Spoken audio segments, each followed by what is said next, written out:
The sun pushed through the tall glass walls of the massive house, warming the white marble floors until they glowed. It was a beautiful day. It's a kind where the sky looks like it has been painted with bright blue paint and the birds are singing like they are paid to do it. This place was not just a house. It was a mansion. It was the kind of place you see in magazines, the kind of place where people dream of living. But for Anna, it was just work. Anna walked quietly through the long hallway. She wore a simple dark dress and soft shoes that made no sound on the expensive stone floor. In her hands, she held a soft cloth and a bottle of polish. She was the housekeeper. Her job was to make sure that everything in this big, vibrant house stayed perfect. She dusted the tables that cost more than she made in a year. She polished the silver until she could see her own tired face in it. She made sure the flowers in the vases were fresh and the water was clear. Today, the house felt different. Usually, it felt empty, even though it was full of expensive things. But today, there was a feeling in the air that made Anna nervous. The owner of the house, Mr. Sterling, was home. He was a man who had more money than anyone really needed. He was tall and wore sharp suits that looked like they were made of iron. He was usually busy with phone calls and meetings, rushing from room to room like a storm. But today, the house was quiet. He wasn't on the phone.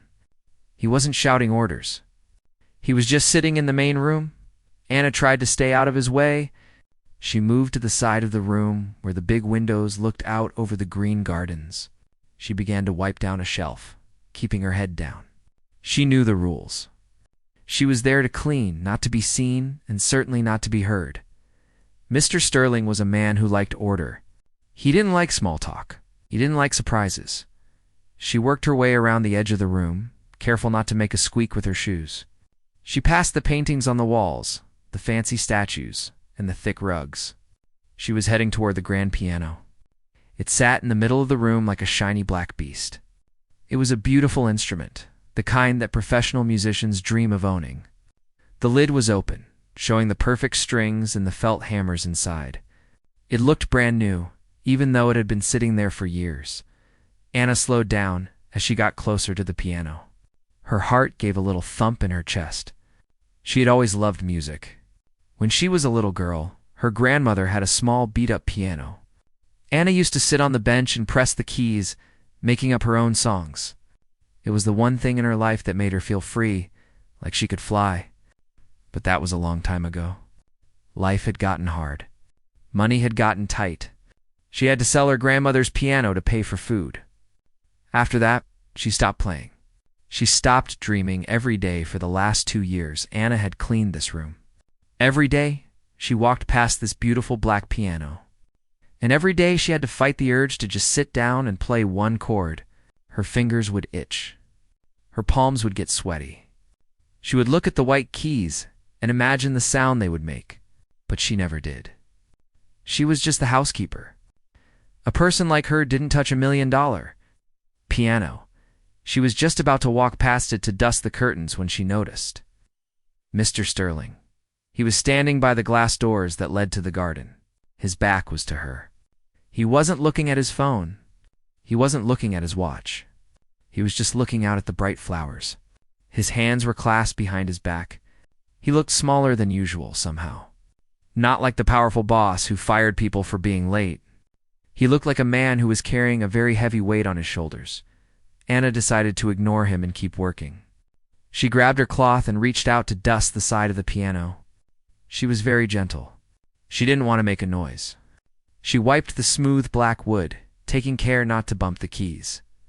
Suddenly, Mr. Sterling spoke. His voice was deep and low, but it cut through the silence of the room like a knife. "Do it," he said. Anna froze. Her hand stopped in midair. She didn't breathe. She thought maybe he was on the phone talking to someone else. But he didn't have a phone in his hand. She slowly turned around. Mr. Sterling was looking right at her. His eyes were intense. He wasn't smiling, but he didn't look angry either. He just looked at her with a stare that made it hard to look away. "I'm sorry, sir," Anna stammered. Her voice shook a little bit. She held the cloth against her chest like a shield. "Did I make a noise? I will be quieter." Mr. Sterling shook his head slowly. He walked away from the glass doors and stepped further into the room. The sound of his leather shoes echoed on the marble floor. He stopped a few feet away from her. He gestured toward the piano bench. "I didn't say you made a noise," he said. His voice was calm, but there was something underneath it. It sounded like he was tired. "I said do it. Sit down and play." Anna blinked. She looked at the piano, and then she looked back at him. She felt confused. She felt a spike of fear in her stomach. Was this a test? Was he going to fire her for touching his things? "Sir," she asked, her voice barely a whisper. "I don't understand." "I am just cleaning. I don't play." Mr. Sterling let out a short breath. It wasn't quite a laugh. He took another step closer. "Don't lie to me, Anna. I have seen you. Every day you walk past this thing. You look at it like it's a long-lost friend. Your hands move when you think no one is watching. You tap on the tables. You know exactly what you are doing." Anna felt her face get hot. She was embarrassed. She didn't know he had been watching her. She thought she had been invisible. "Please, sir," she said, stepping back. "I don't know how to play well. It has been years. I am just the cleaner. I should get back to the kitchen." "No," Mr. Sterling said. The word was sharp. It was an order. He walked over to the piano bench and pulled it out.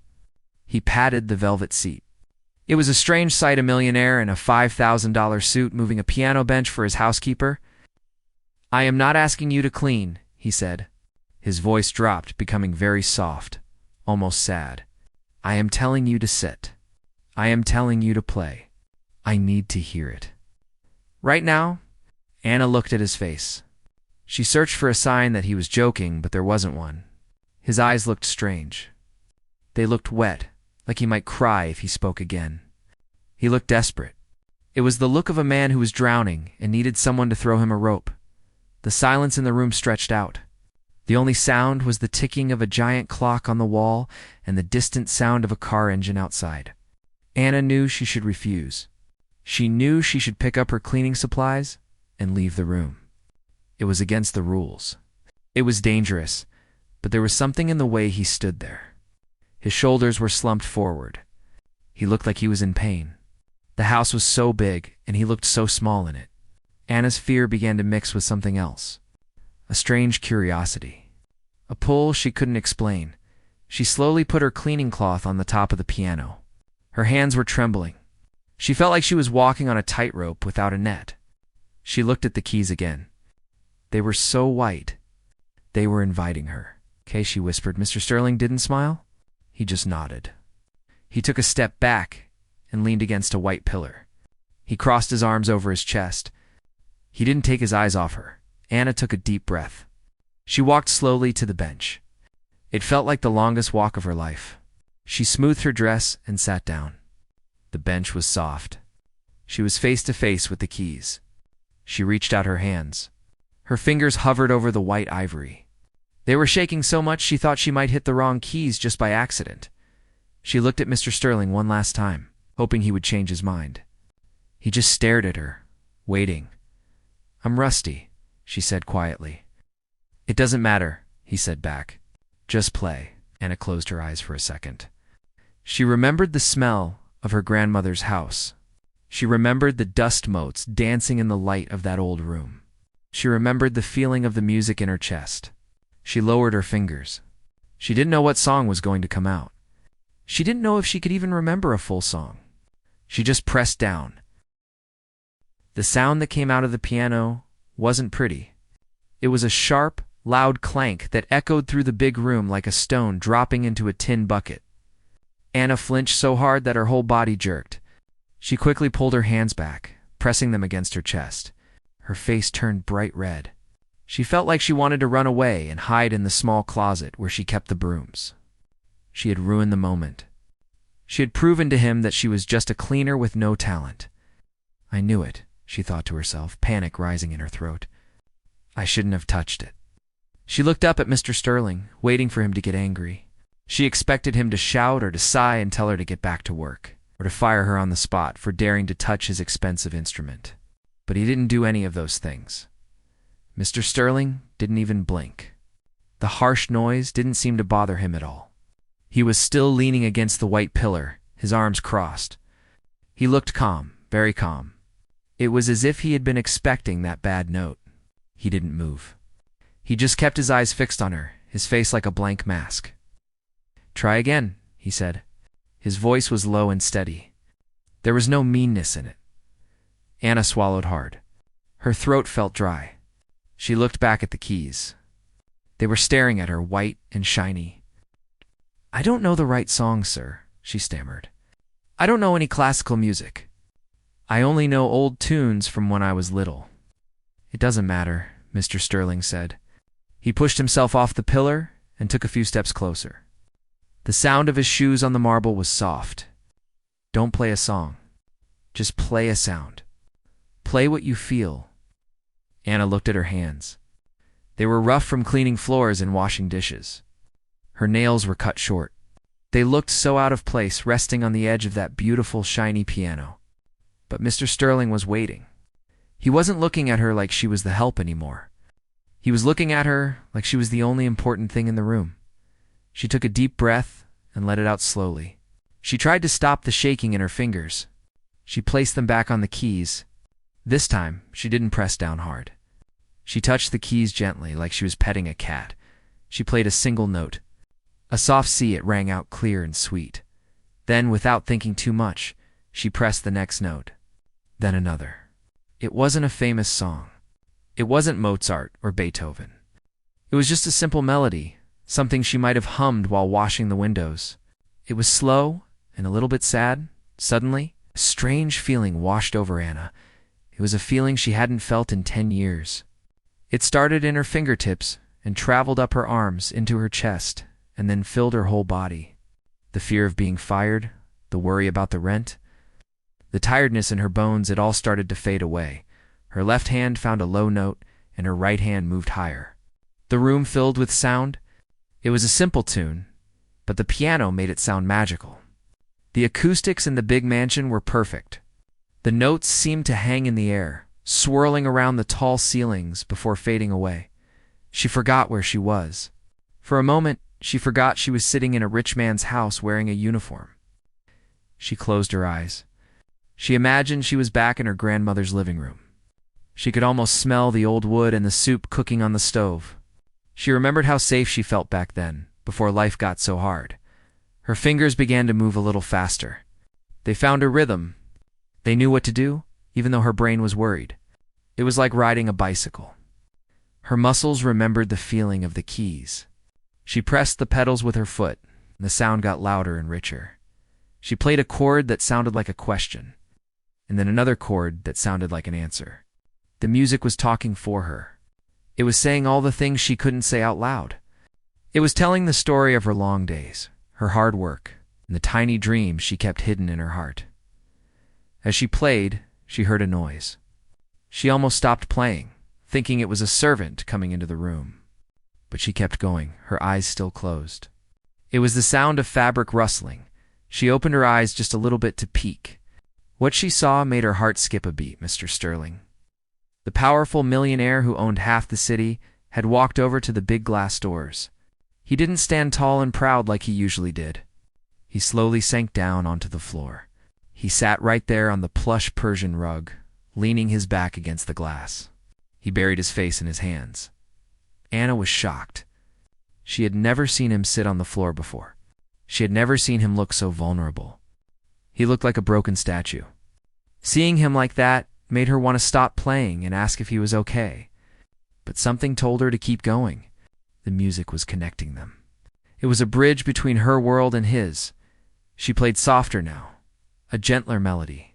She watched him from the corner of her eye. He wasn't moving. He was just listening. It looked like the music was reaching him, touching a part of him that nobody else could see. The room was so bright. The sun was coming through the glass doors, shining right on Mr. Sterling. You could see dust motes dancing in the light beams around him. The flowers on the table shook slightly from the vibration of the piano. The whole house felt alive, but in a quiet way. Anna felt a tear run down her cheek. She didn't wipe it away. She let it fall. She didn't know why she was crying. Maybe it was because she was playing again after so long. Maybe it was because she was scared. Or maybe it was because the music was just that beautiful. It felt like letting go of a heavy bag she had been carrying for miles. She transitioned into a melody that was a bit more complex. Her fingers stumbled once, hitting two keys at the same time, making a sour note. But she didn't stop. She kept going, fixing the mistake with the next note. It didn't have to be perfect. It just had to be real. She looked at her hands moving across the keys. They didn't look like cleaning hands anymore. They looked like artists' hands. For the first time in years, she felt proud of herself. She wasn't just Anna the housekeeper. She was Anna the musician. She was creating something out of nothing. The song started to wind down. She played the final notes slowly, letting them ring out. She pressed the keys one last time, a soft, low chord that vibrated through the bench she sat on. Then, she lifted her hands off the keys. She placed them in her lap and sat very still. The silence rushed back into the room. But it wasn't an empty silence anymore. It was heavy. It was full of the feeling that the music had left behind. The air seemed to shimmer. Anna held her breath. Her heart was beating so fast, she could hear it in her ears. She looked at Mr. Sterling. He was still sitting on the floor with his head in his hands. He hadn't moved an inch. Anna started to panic again. Maybe he hated it. Maybe he was crying because it was so bad. She felt the urge to apologize. She opened her mouth to say, "I'm sorry, sir. I'll go clean the kitchen now." But before she could speak, Mr. Sterling moved. He took a long, deep breath, his shoulders rising and falling. Then, he slowly lifted his head. He looked up at the ceiling, blinking his eyes. Anna could see that his eyes were wet. He looked tired, incredibly tired, but he also looked different. The hard, angry look that he always wore on his face was gone. His face looked soft. He wiped his eyes with the back of his hand and then looked straight at Anna. He didn't look at her like she was a servant. He looked at her like she had just given him $1 million. He slowly pushed himself up from the floor. He brushed off his expensive suit pants, even though the rug was perfectly clean. He stood up, but he didn't stand up straight and puffed out his chest like a boss. He stood up slowly, like a man who had just woken up from a long, deep sleep. He took a step toward the piano. Anna gripped the edge of the bench, ready to run if he yelled. But he didn't yell. He stopped a few feet away from her. He looked at the piano, then back at her. "I didn't hire you to clean," he said. His voice was rough, like he had a frog in his throat, but it was gentle. Anna was confused. She blinked at him, "Sir." "I didn't hire you from the agency because I needed someone to dust the shelves," Mr. Sterling said. He ran a hand through his hair, messing it up. "I have plenty of people who can clean. I hired you because I saw your file. It said you played piano. I saw you in the lobby that day, tapping your fingers on the counter while you waited for the interview." Anna felt her mouth fall open slightly. You saw that?" "Yes," he said. I was hoping that one day you would play." He looked around the big, beautiful room. The sun was starting to go down, casting long orange shadows across the floor. No. "This room. It was my wife's favorite room," he said softly. "She loved this piano. She played every single day. But she isn't here anymore, and I can't play. I can't touch the keys. It hurts too much." Anna looked at him with wide eyes. She hadn't known. She just thought he was a cold, rich man.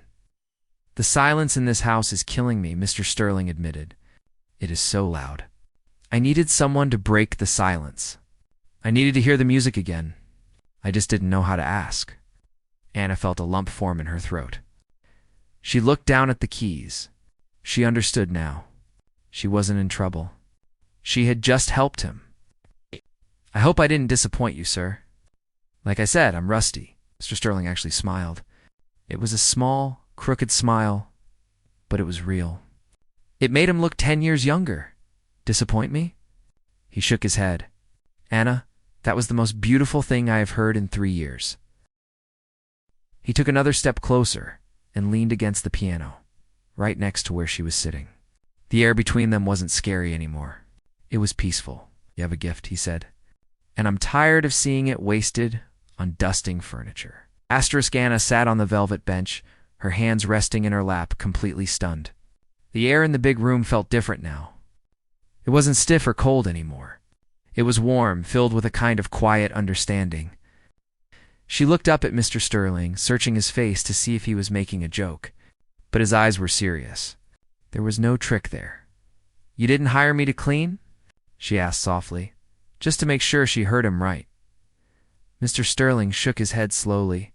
He let out a long breath, like he was letting go of a heavy weight he had been carrying for a long time. "No," he said.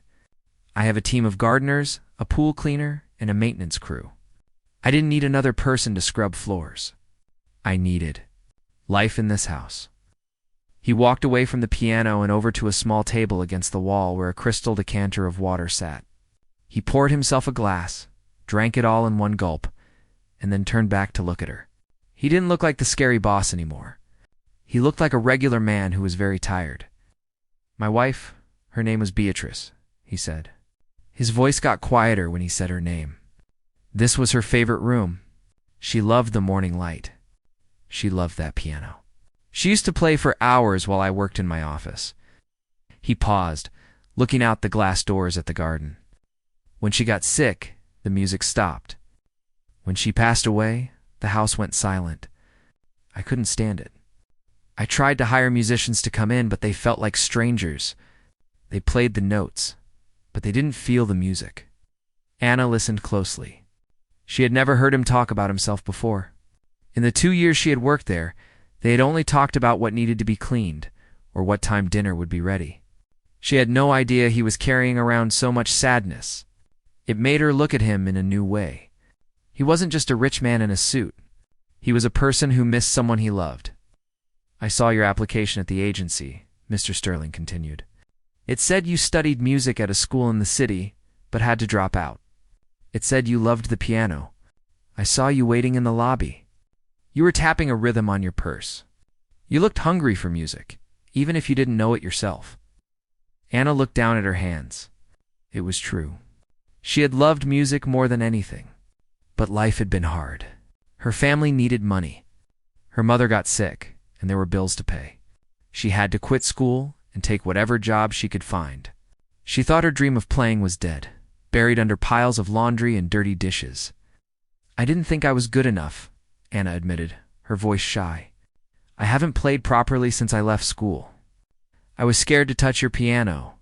It's so expensive. I didn't want to ruin it." Mr. Sterling walked back over to the piano but leaned against it this time, facing her. He didn't look angry. He looked kind. "Music isn't about being perfect, Anna, and it certainly isn't about how much the instrument costs. It's about the soul. What you just played. It wasn't perfect technique, but it was real. It was honest. That is what this house has been missing." He stood up straight and gestured toward the couches on the other side of the room. "Come, please. Stop sitting on the bench like you are in the principal's office." Anna hesitated. It felt strange to be invited to sit on the furniture. Her whole time working here, she had never sat on the sofas. She stood on the other side of them, vacuuming them or fluffing the pillows. "Go on," he urged her gently. Anna slowly stood up.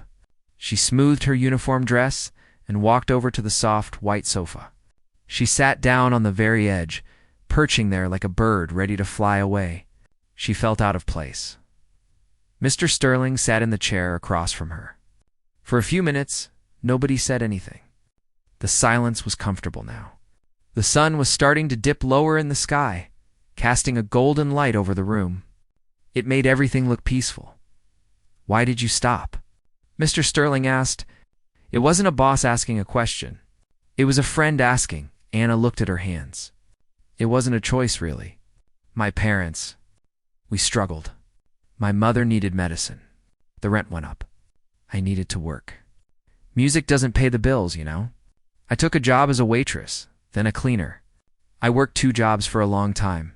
By the time I got home at night, I was too tired to even lift my hands. The dream just sort of faded away." She looked up at him. "I thought I was okay with it. I told myself that growing up means giving up childish things. But every time I walked past this piano, She trailed off, shrugging her shoulders.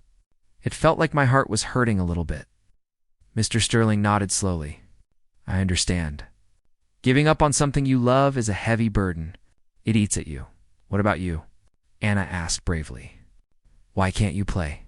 Mr. Sterling looked at his own hands. He had big hands, strong hands, but they looked fragile now. Because I'm afraid, he said simply. I'm afraid that if I play, I will remember exactly how she sounded. And if I remember, the pain might be too much. It's easier to lock the piano and walk away. But silence isn't the answer. Silence is just loud emptiness. Ow! He looked at Anna with a look of gratitude. You broke the silence today. You played the song that she used to hum. Not perfectly, but the spirit was there. For the first time in 3 years, this house feels like a home again. Anna felt a warmth spread through her chest.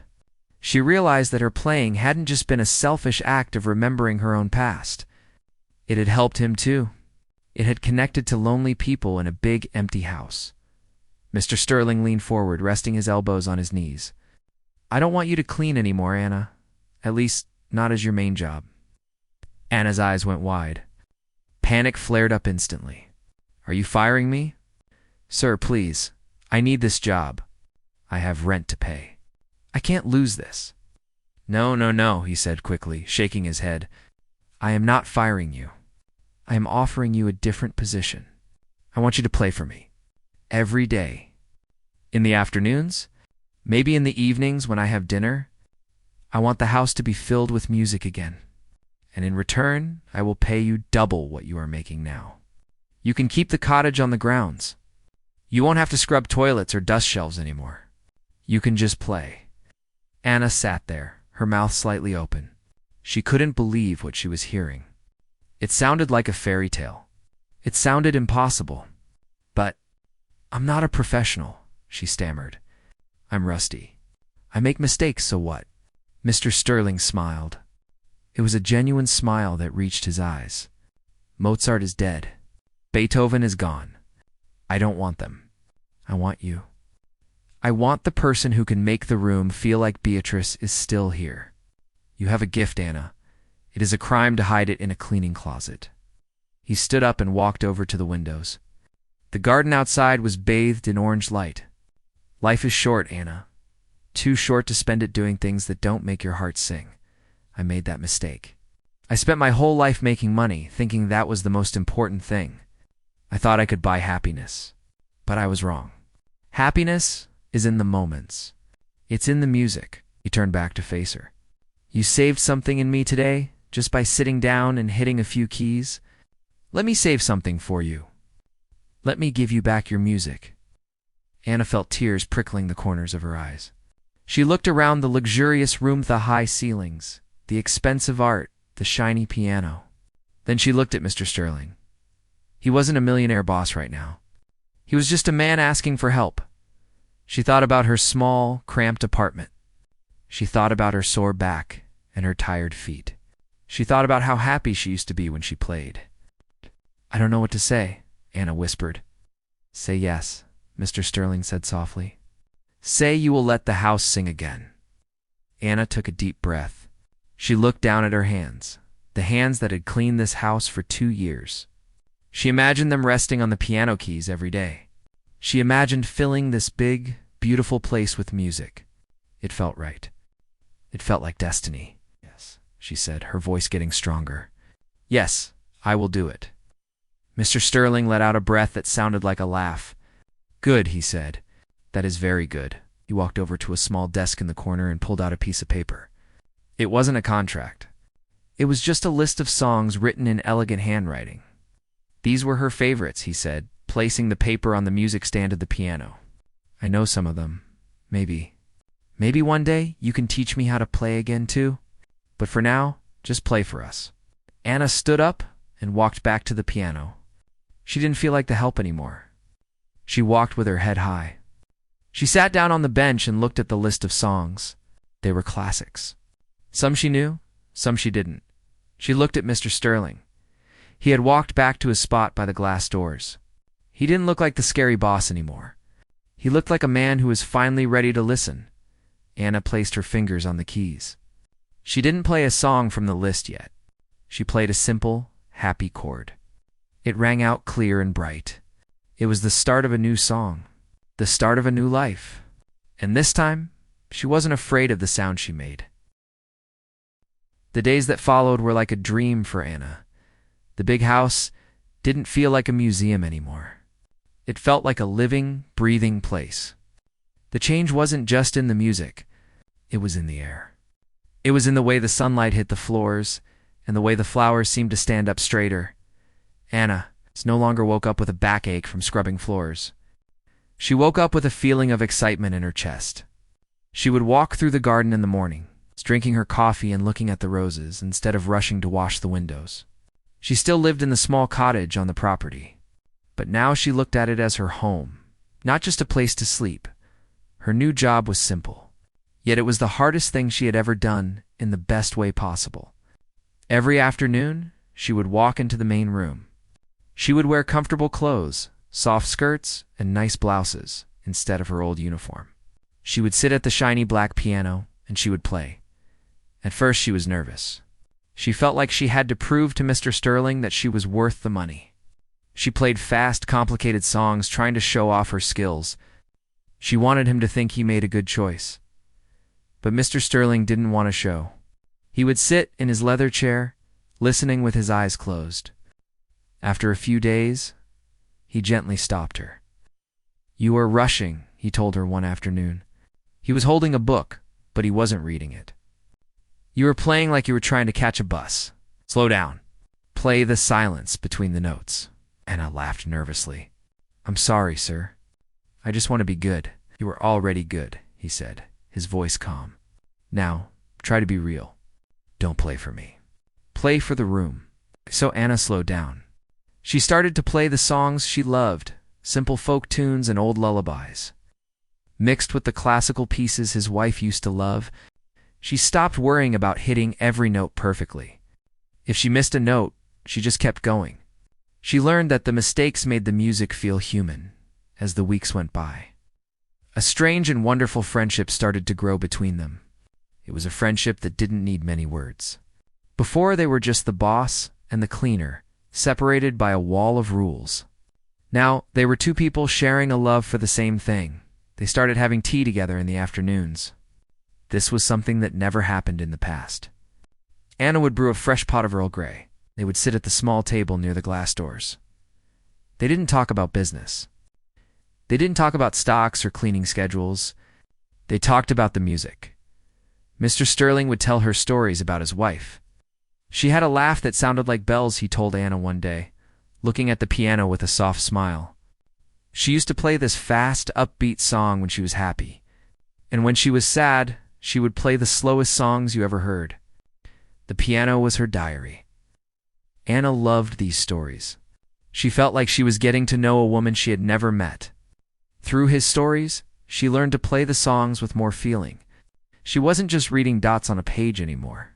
She was trying to express the emotions of the woman who used to sit there. In return, Anna started to open up too. She told Mr. Sterling about her grandmother. She told him about the small, dusty piano in the living room where she grew up.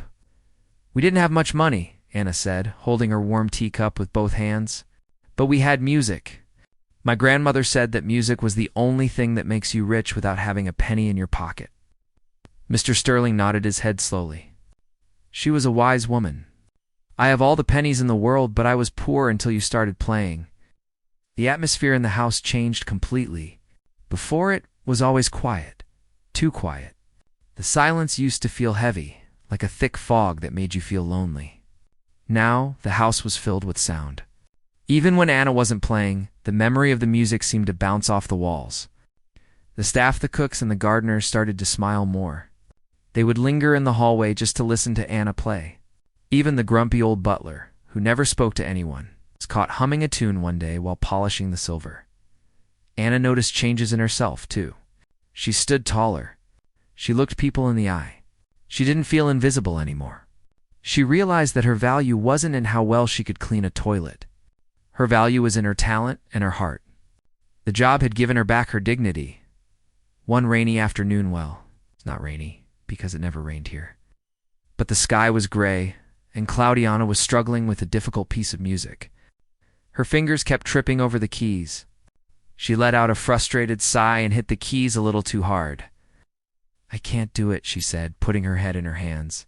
"My hands are just too clumsy. I'm just a cleaner pretending to be a musician." She felt a hand on her shoulder. She looked up. Mr. Sterling was standing there. He didn't look annoyed by the noise. He looked concerned.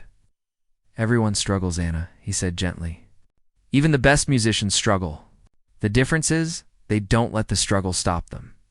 He walked around the piano and sat down on the bench next to her. Anna shifted over to make room. It was the first time he had been this close to the piano since she arrived. "Show me," he said. Anna showed him the part of the song that was giving her trouble. It was a fast run of notes, jumping from low to high. "It's too fast for my left hand," she complained. Mr. Sterling reached out. He didn't play the song.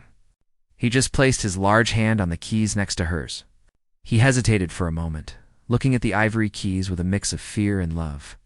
"My wife used to say," he whispered, "that when your hands can't keep up, you have to let your heart lead them." He pressed down a single low note. It rang out deep and strong. Then he looked at Anna and smiled. "Try it again.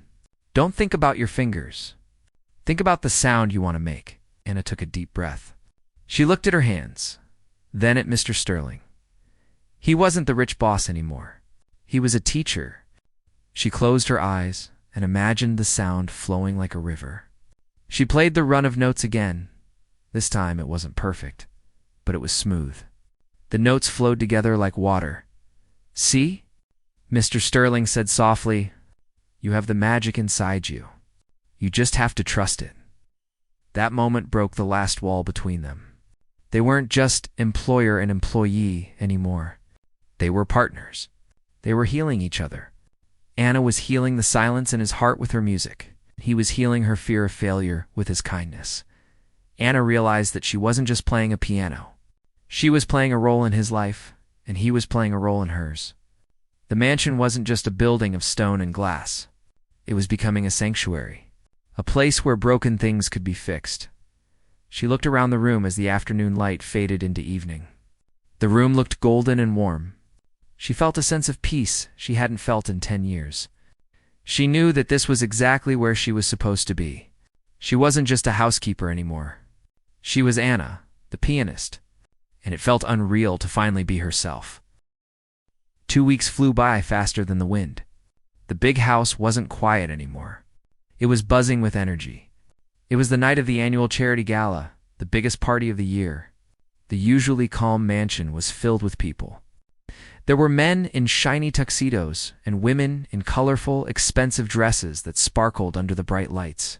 The air smelled of expensive perfume and fancy food. Anna stood near the back wall, holding a tray of glasses filled with champagne. She felt a little out of place. She wasn't wearing her old uniform anymore. Mr. Sterling had insisted she wear a simple, elegant black dress. It was beautiful, but she still felt nervous. She was used to serving the drinks, not wearing a dress that cost more than her car. The room was loud with chatter and laughter. A jazz band was playing in the corner, but they seemed to be just background noise. People were eating, talking, and making business deals. Everyone seemed to know everyone else. Except for Anna. She watched them, feeling small again, like she used to feel when she was cleaning the floors. She looked over at Mr. Sterling. He was in the center of the room, shaking hands and smiling. He looked like a king holding court. But every now and then, his eyes would scan the room until they found her. When he saw her, he would give her a tiny nod, as if to say, "Stay ready." Anna's heart was beating fast in her chest. She had no idea what was going to happen, but Mr. Sterling had told her to wait. He had a plan. Suddenly, the lights in the room dimmed slightly. The jazz band stopped playing. The chatter of the crowd slowly died down until the room was quiet. Mr. Sterling walked up to a small stage where a microphone stood. He tapped the mic once, and a soft thumping sound echoed through the hall. "Good evening, everyone," he said. His voice was strong and clear. "Thank you all for coming here tonight to support our cause." Everyone clapped politely. They expected him to talk about money or the charity. They expected a boring speech. But tonight, Mr. Sterling continued, his voice dropping a little, becoming more serious. I want to do something different. I want to talk about something that money can't buy. The crowd looked confused. They shifted in their seats, wondering what the millionaire was talking about. For 3 years, this house has been silent, Mr. Sterling said. After I lost my wife, the music stopped. I thought that if I stayed silent, the pain would go away. But I was wrong. The silence just made the emptiness bigger. He looked out into the crowd, his eyes searching again. He found Anna standing in the back. We often think that value comes from price tags, he said. We think that only the famous or the highly trained have something to offer us. But sometimes the most precious gifts are hidden right in front of us, covered in dust. He pointed a finger toward the back of the room. Everyone, please turn your attention to the piano. And to the woman who brought the music back to my home. A spotlight turned on. It cut through the darkness and landed right on Anna. She gasped. The bright light blinded her for a second. 200 pairs of eyes locked onto her. She felt her legs shake. She wanted to run. She wasn't a star. She was just Anna. Please, come forward, Mr. Sterling said into the microphone. Anna took a deep, shaky breath. She set down her tray on a nearby table. She walked through the crowd. People parted to let her pass. She could hear them whispering. Who is that? Is that the cleaning lady? What is going on? She kept her head up and walked to the grand piano in the center of the room. It sat there, looking majestic. She sat down on the bench. The light was hot on her face. She looked at the keys. They were her safety net. Mr. Sterling walked over from the stage. He stood next to the piano, holding a stack of papers. He placed them on the music stand. This piece of music was written by my wife, he said, his voice trembling just a little. She wrote it shortly before she got sick. She never played it for anyone. She wrote it for the person who would come next. She wrote it for the one who would keep the music alive. He looked down at Anna. Anna, this is for you. Please play for us. The room went completely silent.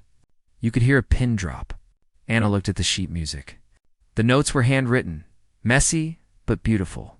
She didn't know the song, but she could feel the emotion in the ink.